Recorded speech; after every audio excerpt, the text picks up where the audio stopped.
আসসালামু আলাইকুম রহমতুল্লাহ। প্রিয় বন্ধুরা, সকলে কেমন আছেন? আশা করি সকলেই ভালো আছেন, আর আল্লাহর রহমতে আমিও ভালো আছি। তো আজকে আপনাদের জন্য নতুন একটি ভিডিও নিয়ে হাজির হয়েছি। তো ভিডিওটি দেখবেন একটু মনোযোগে, না টেনে দেখে যাবেন। আর আমার ফেসবুক পেজ থেকে যে দেখেন, অবশ্যই ফেসবুক পেজটি আপনারা ফলো করে লাইক এবং বেশি বেশি শেয়ার করে পাশে থাকবেন, অন্যদেরকে দেখার সুযোগ করে দিবেন, এই আশা সকলের কাছে। তাহলে চলুন ভিডিওটি দেখে আসা যাক। আজকের ভিডিওটা হলো প্রাকৃতিক কিছু দৃশ্য নিয়ে। অত্যন্ত সুন্দর জায়গা।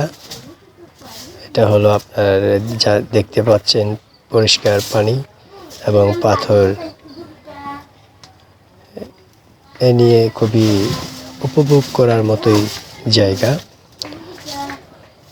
তো উঁচু যে পাহাড়টি দেখতে পাচ্ছেন, আসলে পাহাড়টি হলো আপনার মেঘালয় রাজ্যের পাহাড়, আর জাফলং উপভোগ করার যে জায়গাগুলো আছে, তো আজকে সেই বিস্তারিত নিয়েই আলোচনা এবং এই ভিডিওটি। আপনারা ভ্রমণে যারা আসেন পর্যটকবৃন্দ, তাদের জন্যই এই ভিডিওটি মূলত। তো জাফলং ভ্রমণ করতে গেলে আপনার দেখার মতো অনেক কিছু আছে। পানসুপারি বাগান, তারপর আছে চা বাগান। তো দেখতে থাকেন, অবশ্যই আপনারা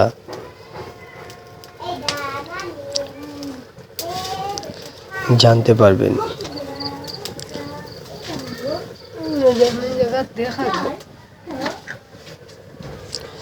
একই গাছে পান, একই গাছে সুপারি।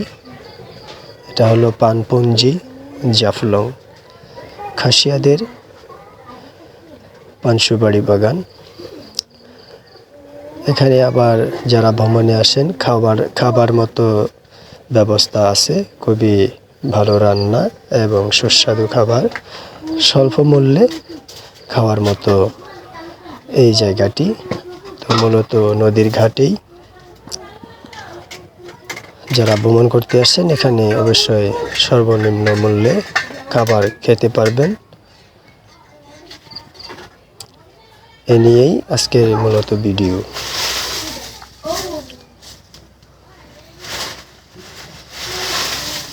এখানে যেই হোটেলগুলো আছে, আসলে বাসা থেকে রান্না করে এনে এখানে বিক্রি করে। টাটকা রান্না, মাছ, মাংস, সবজি, ডাল, আলু ভর্তা ইত্যাদি সব ধরনের আইটেম আছে। পাশাপাশি আছে আপনার কসমেটিক মার্কেট। এই মার্কেটে আপনারা যে কোনো পণ্য পেয়ে থাকবেন, ভারতীয় পণ্য।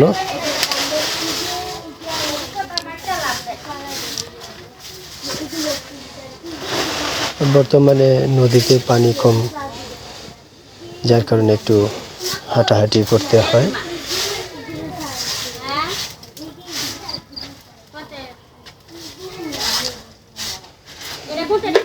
আর এই জায়গাটি হলো জমিদারনির জায়গা, যা নদীর ওপারে। এখানে দেখতে পাচ্ছেন দোকানপাট রয়েছে।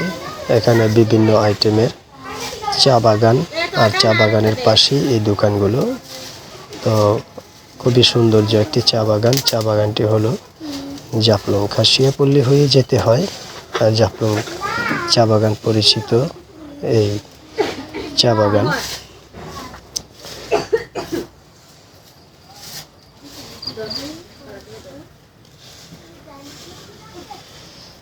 দেখতেই পাচ্ছেন অনেক পর্যটকবৃন্দ রয়েছে এখানে, ছবি তুলতেছে। এবং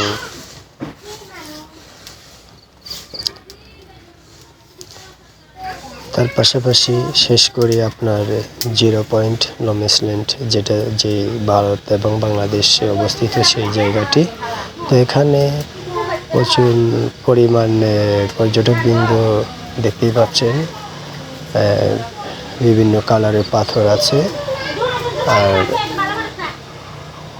অনেকেই আছে ছবি তোলা নিয়ে ব্যস্ত। কেউ আছে পানিতে গোসল করা নিয়ে ব্যস্ত, কেউ আবার পানিতে হাঁটাহাঁটি করতেছে, কেউ আবার দাঁড়িয়ে দৃশ্যগুলো উপভোগ করতেছে। তো আসলেই এই জায়গাগুলো দেখে শুকরিয়া আদায় করতে হয়, কেননা এই জায়গাগুলো প্রাকৃতিক একটি জায়গা, পানিও খুবই সচ্ছল। আর আমাদের আল্লাহ পাক সৃষ্টিকর্তা যিনি, উনি কিন্তু পাহাড়, পানি এবং নদী, খাল, বিল এই ইত্যাদি নিয়ে মানুষের জন্য খুবই অত্যন্ত সুন্দর, আমি মনে করি আবিষ্কার করেছেন শুধু এই মানুষের জন্যই। আর আল্লাহ চাইলে অনেক কিছু করতে পারে ভাই, যা মানুষের পক্ষে সম্ভব না। তো এই দৃশ্যগুলো দেখে আসলে শুকরিয়া আদায় করতে হয়। তিনি মহান, আর তিনি সর্বশ্রেষ্ঠ, তিনি পারে না এমন কোনো কাজ নেই। তো ভাইয়া, এই জায়গাগুলো আপনাকে ঘুরতে হলে জাফলংয়ের যেই জায়গাগুলো দেখলেন, অবশ্যই আপনি ঘুরতে হলে একটি নৌকাওয়ালার সাথে কথা বলে এবং নৌকা, অটো এবং গাইড এ নিয়ে কথা বলে একজনের সাথে টাকা পয়সাটা মিটমাট করে যদি আসেন, তো এই সবকটা জায়গায় আপনারা উপভোগ করতে পারবেন এবং দেখতে পারবেন। তো নিরাপত্তা, আল্লাহর রহমতে সব ধরনের নিরাপত্তা আছে। যারা ছবি তুলেন, আমাদের এখানে ক্যামেরাম্যান আছে, অবশ্যই ক্যামেরাম্যান আপনি হয়তো ঘন্টা হিসাবে নিতে পারেন, বা যতটুকু সময় থাকবেন ততটুকু সময় আপনি কন্ট্যাক্ট করে আপনার সাথে নিতে পারেন। আবার এখানে সিস্টেম 2 প্রকার আছে। যদি অ্যাভারেজ কোনো ফটো নেন তাহলে আপনার 3 টাকা মূল্য, আর 1000 ফটো তুলে যদি আপনি বাছাই করে নেন তাহলে অবশ্যই 5 টাকা, নিচে 4 টাকা, এর মধ্যে আপনি ফটো তুলে নিতে পারেন। কোনো ঝামেলা নাই, ঝামেলা